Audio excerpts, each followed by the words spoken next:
that basically Logan Paul has right there, guys. Kill yourself.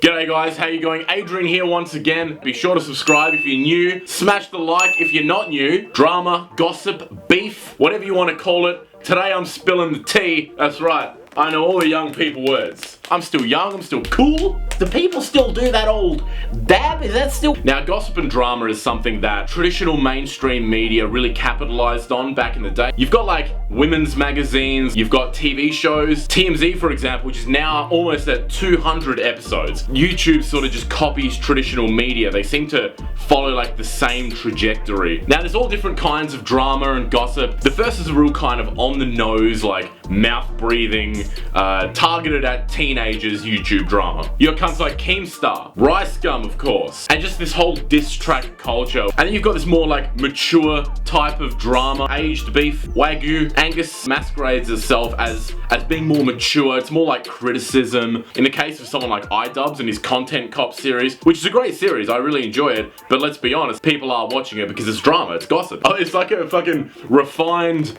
less politically correct version of Woman's Day. And even under the guise of documentaries, like people like Shane Dawson. Now the big question, why is gossip and drama so popular? And the one simple answer is that it gets views. People will click on that video, that thumbnail's exciting, that title is like, oh, you wanna watch it, you wanna see what's going on. I wanna stay in the loop. Even this little known YouTuber called Adrian Allerberg, in his last video where he did this, go to iDubbbz's channel, 257 videos, but the most viewed by far are all the Content Cops. If you haven't watched Content Cop, I recommend you do, they're very entertaining videos, but basically all he does is just rip on YouTubers he doesn't like. You can also see over the last 5 years, massive increases in the Google searches for roasts, roasted, destroys, and diss track. All words associated with drama and any kind of like conflict. Now before you say, oh yeah, fair enough, those terms are all like new words. Aha, incorrect. The term diss track was actually added to Urban Dictionary in 2006. So the usage of the word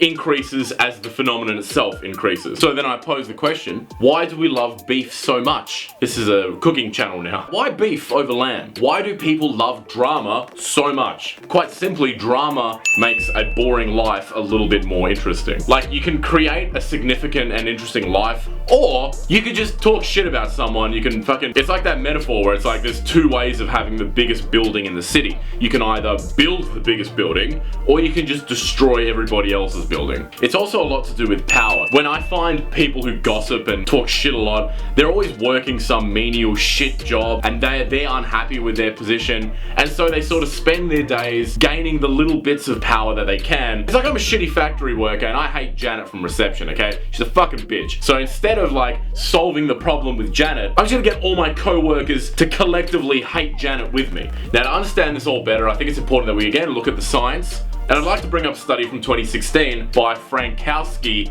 et al. So in this study, they wanted to basically create a scale that they could define and measure people who love drama of NFD, which would capture 3 hypothesized factors of the construct: interpersonal manipulation, impulsive outspokenness, and persistent perceived victimhood. They can't control what they say, constantly try and manipulate other people, and finally, with all this happening, they still think they're the victim. They'll always come from this position of, oh, I'm justified in talking shit about this person because they did it to me first. It's this real like frightening concept. The Germans hated the Jews because they believed that they were the victims, and so it was like an excuse to persecute them. But spoiler alert, the war didn't go very well. So it really does seem that it's something really deep inside us. To understand why, we need to sort of look at evolutionary science. Now there's several theories about gossip, but one of them, quite interestingly, puts forward the idea that gossip is actually the reason language came about in the first place. There's a British anthropologist by the name of Robin Dunbar who says that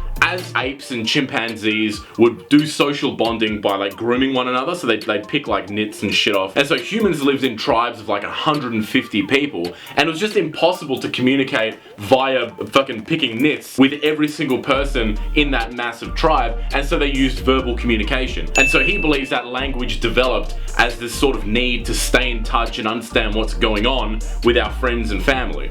And these findings are sort of extended in a study from 2011 study called The Visual Impact of Gossip. And they claim that gossip is a way to learn socially relevant information about other people's character or personality without having to experience directly their triumphs and misadventures. And to me that makes total sense. Like, you can't talk to every single person. It's like a shortcut to get all the information you could possibly need. Now obviously that information is going to be biased and there's going to be other things, but evolution doesn't really give a fuck about that. It's not necessarily about truth, but it's just about getting what you need to know. Gossip, when understood as a type of instructed effective learning, is a powerful way to learn whom to befriend and, even more important, whom to avoid, all without the costly and time-consuming process of learning from first-hand experience. I don't need to go there, I don't need to meet him, don't need to meet his family, don't need to have some experiences with him, I don't need to go shopping with him. Just tell me, is he a cunt or not? Most importantly, it's about learning who to avoid, and then you can understand why there's such a survival element to that. It's like, if I know that this guy's gonna be a complete backstabber, and when I go hunting with him, we're looking for a bear, and this motherfucker hits me in the back of the head and eats me,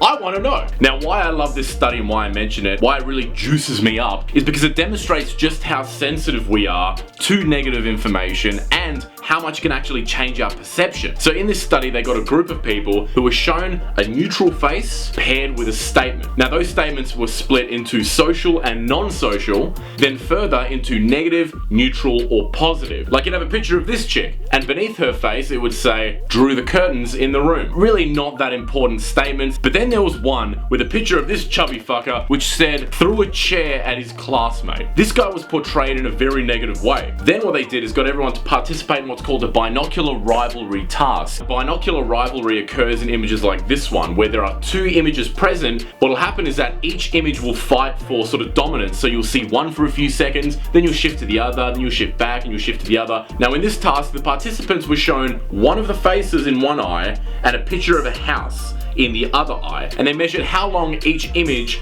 dominated in that person's perception. And they found that when participants saw a face that was paired with a neutral or a positive statement, neither the face nor the house were dominant. They sort of shifted back and forth. But here's where it gets super interesting. When they saw this guy, the guy who threw a chair at his classmate, when he was paired with a picture of the house, people focused on him way more. Like, they couldn't get their eyes off him. And that makes sense, because to some degree that negative information made him seem like a threat. This would be consistent with research showing that negative information is more easily and quickly learned than other types of information. We just fucking love it. We thrive off negativity, to know that something could potentially be a threat. This is the same reason why the news is so negative. Gossip and drama can also sort of be explained by what's called the bandwagon effect, which is a phenomenon whereby the rate of uptake of beliefs, ideas, fads, and trends increases the more that they have already been adopted by others. And this is particularly powerful when there's someone in a position of authority, like a YouTuber or a celebrity or someone. You want to know that you're on the winning side. You want to be part of the cool group, whatever it is. You want to be ahead of that curve. You want to make sure you're siding with ultimately who are going to be the victors. And again, we can link that back to evolution. So wrapping it up, guys, I'm not going to say like avoid all confrontation and gossip, because to some degree I do it. Like, everyone does it. Everyone, like, you let yourself slip sometimes, but I would say just be conscious of it and like just be wary when you are engaging in drama, in any sort of, and I know it's a fucking lame cliched word, but toxic behavior. And just be aware of why you're getting pleasure from that. And understand that gossip is just short-term satisfaction. It's like chocolate, you know, you have one chocolate, it feels good now, but you keep doing that over time, you're going to be the metaphorical fat cunt in the village that everyone wants to avoid, that is just beaming negativity and sweat, but it's a bit of a long-term drain on your energy, and you just become a negative asshole, and no one really likes that. So